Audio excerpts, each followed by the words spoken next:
Abay nagalit ang China mga tol at napakatapang talaga. Binalaan ng Israel mga kapatid na huwag makipagsosyo sa Taiwan. Naku po Israel mga tol binabalaan ng China. No, ito ang ating pag-usapan. Samahan ninyo ako mga tol. I'm just a young nigga chillin' on it. First time I seen ice was a Alright, magandang araw sa inyong lahat mga tol. Welcome ulit sa ating bagong video, reaction, review, commentary, opinion, criticism at kung ano-ano pa. Again mga kapatid, meron tayong videong panonoorin mula rito kay John Reps.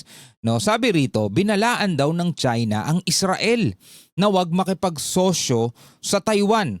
Tapos China naglabas na naman ng kasinungalingan. Ito ang ating mga pag-uusapan. Again mga kapatid, hindi po ako ang magbabalita sa inyo. Tayo ay magbibigay lamang ng reaksyon, komentaryo, opinion, kritisismo at kung ano-ano pa. Pero samahan ninyo ako. Pero bago natin to simulan, hinihikayat kita. Baka hindi ka pa nakakapag-subscribe kay John Reps. Inilagay ko po ang link ng kanyang YouTube channel o ng videong panonoorin natin sa may description sa ibaba. Huwag niyong kalimutan bisitahin ang kanyang channel at mag-subscribe kayo.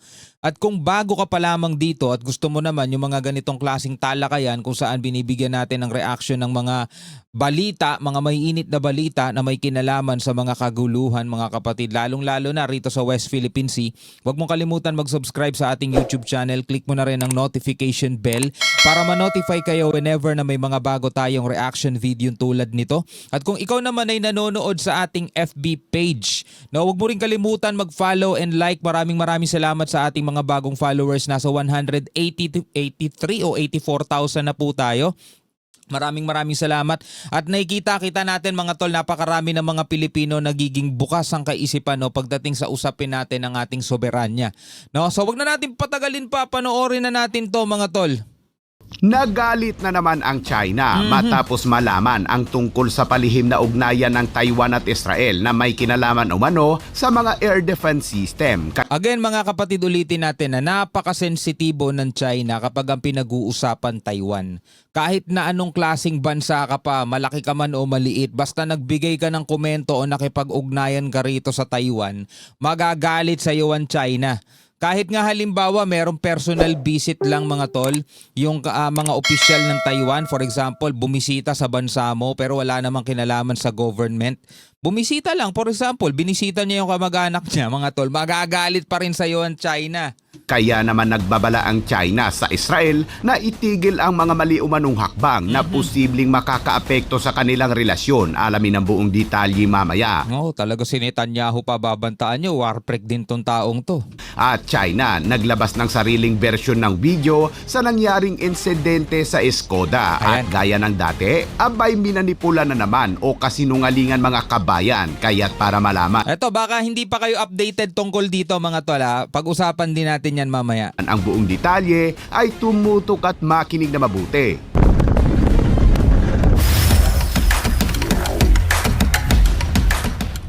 Sa patuloy na tumataas na tensyon sa rehiyon, abay nag-alboroto na naman sa galit ang China dahil sa palihim na pagbisita na ginawa ni Taiwan's Deputy Foreign Minister Francois Wu sa Israel, ayon yan sa Reuters. Naalala ko bigla, meron ding bumisita rito sa Pilipinas, isang opisyal mula rito sa Taiwan. Hindi naman siya official visit at wala namang opisyal ng gobyernong humarap doon. Kumbaga parang meron lang talaga silang personal business matter, mga ganun. Aba, nagagalit ang China mga tol. No, yun ay sinagot na nga ni Secretary Gibo Teodoro. Wala namang opisyal ng gobyerno humarap doon. Kumbaga personal visit lang naman yun ng tao. Kumbaga mga kapatid, talagang ayaw ng China yung magkakaroon ng kaugnayan dito sa Taiwan kasi nga talagang seryoso sila na makuha etong Taiwan, which is yung mismong Taiwan ayaw naman sa kanila, no? Kaya naman nagbabala ang China sa Israel kung saan sa isang mariing mensahe na ipinadala ng Embahada ng China sa Israel, binigyang diin ng China na kung tungkol sa mga pangunahing interes ng China, ang issue umano sa Taiwan ay bumubuo ng isang red line na hindi maaaring lampasan. Hinimok ng China ang Israel na sumunod sa umano'y One China policy, pigilan ang mga maling hakbang at itigil umano ang pagpapadala ng mga misleading signal sa mga pro-independence Forces sa Taiwan. Nagbabala pa ito na anumang pagkakamali ay maaaring negatibong makakaapekto umano sa bilateral na relasyon. Ang tapang ng China, mga kabayan, Israel pa ang pinagbantaan. Ang tapang. Israel pa pinagbantaan mga tol. Etong Israel mga kapatid, alam nyo naman kung anong meron dito sa bansang to, di ba? Kahit na lang sino, bigla-bigla na lang nagpapasabog tong mga to. Gayunpaman, tinitingnan ng Taiwan ang Israel bilang isang mahalagang diplomatikong kasosyo, kaya't nagpaabot na malakas na suporta noon ang Taiwan pagkatapos ng pag-atake ng Hamas sa katimugang Israel noong October 2023 at kasunod ng digmaan sa Gaza. Simula noon ay tumaas na ang mga ugnayan sa pagitan ng dalawang panig. Ngayon naman pala di ba? Tumanggi ang mga mapagkukunan na magbigay ng karagdagang detalye tungkol sa pagbisita ni Wu sa Israel, pero base sa ibang lumabas na report ay tinalakay ng dalawang bansa ang tungkol sa bagong multi-layered air defense system ng Taiwan na kilala bilang T-Dome. T-Dome. Ang sistema na inilabas ni Pangulong Lai Ching-te noong Oktubre na inspired o may ilang pagkakatulad sa Iron Dome ng Israel, kaya tila lumapit umano ang Taiwan sa Israel upang ma-improve pa ang kanilang air defense system, kung saan ang Israel ay bihasa sa paggawa ng mga ganitong sistema at nagsusupply sa ibang mga bansa sa Europa. Alam niyo mga tol, di ba? Sa matagal na pakikipaglaban ng Israel dun sa kanilang mga kalaban, nakikita natin na napakalaking tulong talaga nung Iron Dome ng Israel. Kilalang kilala at sikat na sikat yan sa buong mundo. Kasi sa dami ng missile, for example, na pinapakawalan ng Iran, though may mga nakakalusot, hindi naman perfect yan mga tol, pero napakalaking tulong nun. Kasi kung wala yun mga tol, matagal na talagang giba-giba na tong Israel kung wala silang ganyang Iron Dome. Siyempre, ang Taiwan, dahil nga hindi pa sila ganong kasanay pagdating sa bagay na ganyan, no, hindi pa sila ganong ka-eksperto, humihingi sila siguro ng gabay o humihingi siguro sila ng payo o ng tip, no, sa isang bansa na matagal nang gumagamit nitong teknolohiya na to, kasi kailangan nila yon mga tol. Alam nyo naman kung ano din ng kalagayan ng Taiwan ngayon, di ba? Napakaliit lang na isla niyan, tapos napakalapit pa sa kanila ng China. No? At lagi-lagi silang sinisindak at lagi-lagi silang pinagbabantaan. Gayon pa man mga tol, no? Marami din tayong mapapanood ng balita na makikita natin na kung paano pumapalag kahit ang mga Coast Guard ng Taiwan. Talagang pinapalagan nila yung mga panghihimasok ng China doon sa kanilang katubigan. Talagang pinapalayas nila yan. So eto mga tol, pinaghahandaan nila kasi mayroong mga harang mayroong mga malalaking bundok na nakaharang doon sa pagitan ng China at saka ng Taiwan. So ang China, siguro ang pangunahing gagamitin nila is yung mga missile nga, kaya mga eroplano. So kailangan nila ng mga air defense missile na ganito. Pero sabi ko nga kanina, napakasensitibo ng China pagdating sa usaping to. Ayaw nila na kahit komento man lang, ayaw nila may magbibigay about sa Taiwan. No, kaya talagang nagagalit sila mga tol. Kahit na sinong bansa, kita mo pati Israel mga tol, binabalaan nila. Tuloy natin. Nakikita rin ng Taiwan ang malakas na pagkakatulad sa pagitan ng banta ng militar na kinakaharap nito mula sa China at mga banta na kinakaharap rin ng Israel sa mga bansang nakapaligid sa kanila tulad ng IRGC sa Iran, Hamas sa Gaza, Hezbollah sa Lebanon at Houthi sa Yemen at iba pang mga Iranian proxy. Biruin mo, sa dami ng kalaban ng Israel mga tol, sanay na sa gera to, hindi na takot sa gera yan. Kaya hindi na uubra sa kanila yung mga banta-banta, hindi na tatalab sa kanila yun. Sinabi naman ni Leng Chialung, ministro ng Ugnayang Panlabas ng Taiwan, na mayroon umanong palitan ng kadalubhasaan at interaksyon sa larangan ng teknolohiya at depensa sa pagitan ng Taiwan at Israel. Idinagdag niya na kung ang Israel ay mayroong sistemang Spider, Iron Dome, David Sling at Arrow, habang ang Amerika naman ay mayroong Patriot at Taad, ang Taiwan naman ay mayroon anyang T-Dome at Skybow. Pinapanatili ng Taiwan ang isang opisyal na diplomatikong relasyon sa isang maliit na bilang lamang ng mga bansa dahil sa presyon mula sa China na itinuturing ang isla na bahagi ng teritoryo nito sa halip ay isang malayang estado.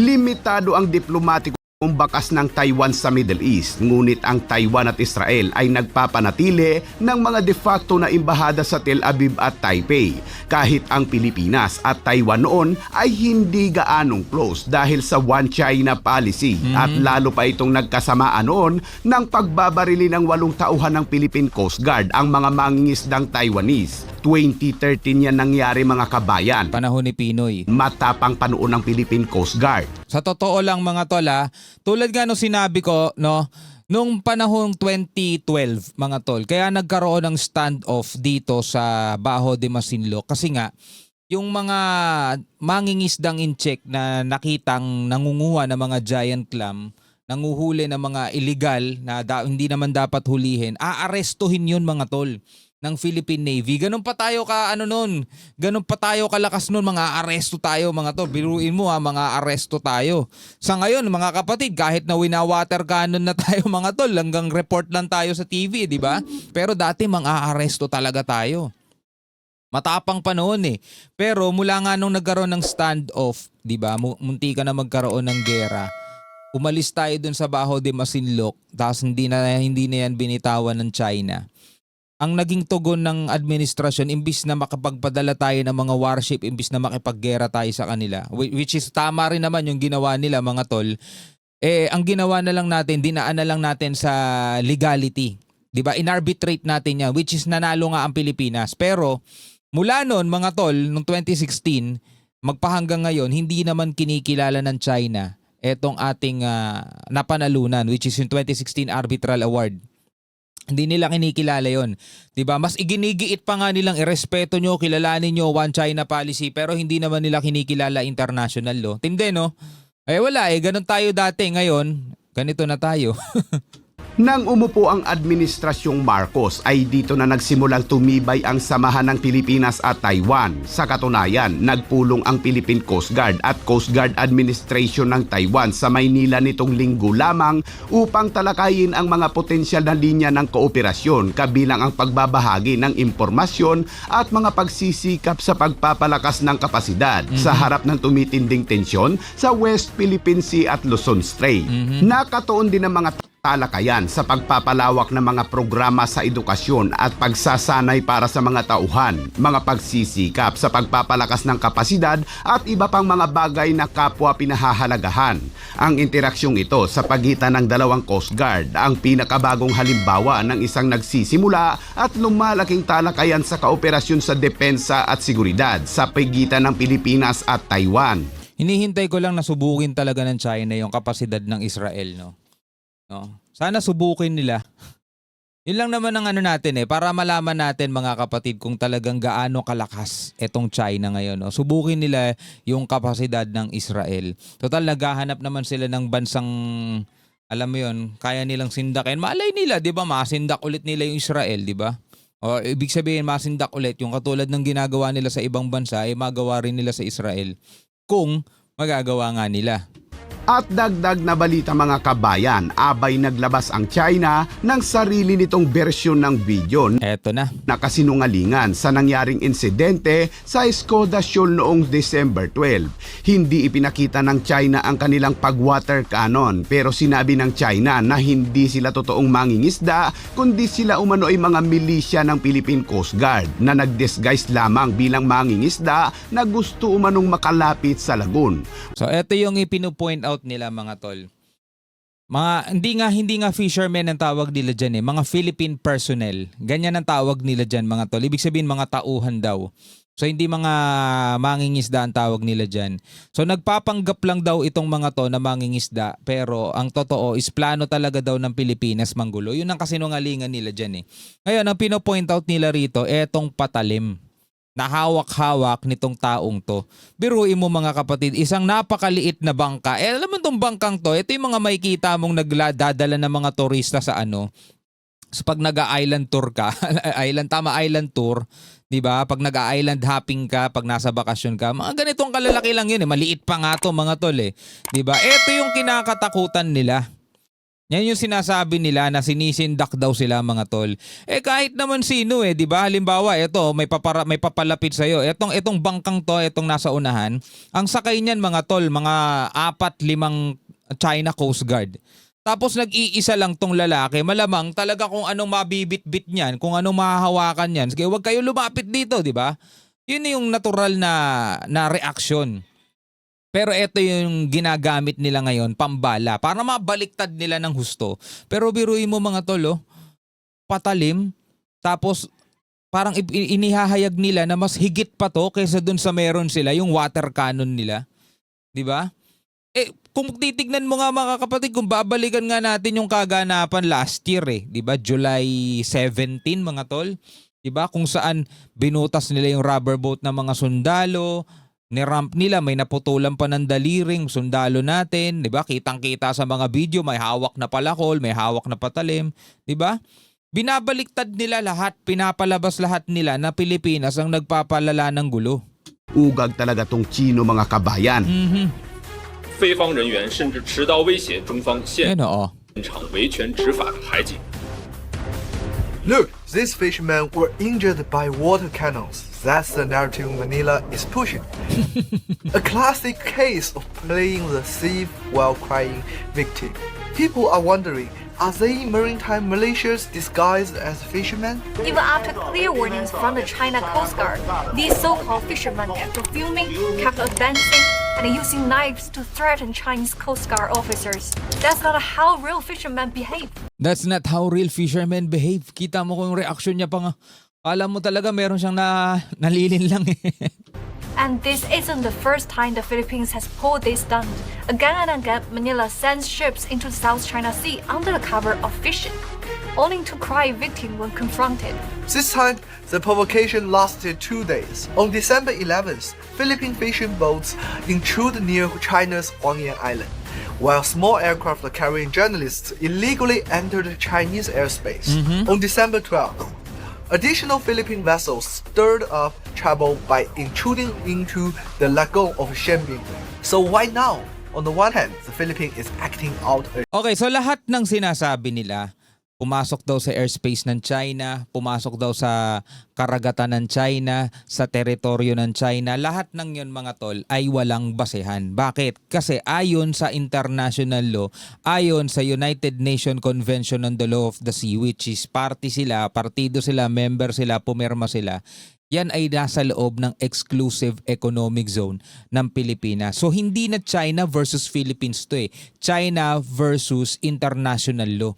China versus China. Bakit? Kasi pinirmahan nila yun Tapos ngayon, ayaw nilang sundin yung pinirmahan nila, di ba? Kaya nga ang inuutulang nila yung mga sarili nila, hindi na nila maloloko international law, hindi nila maloloko international community.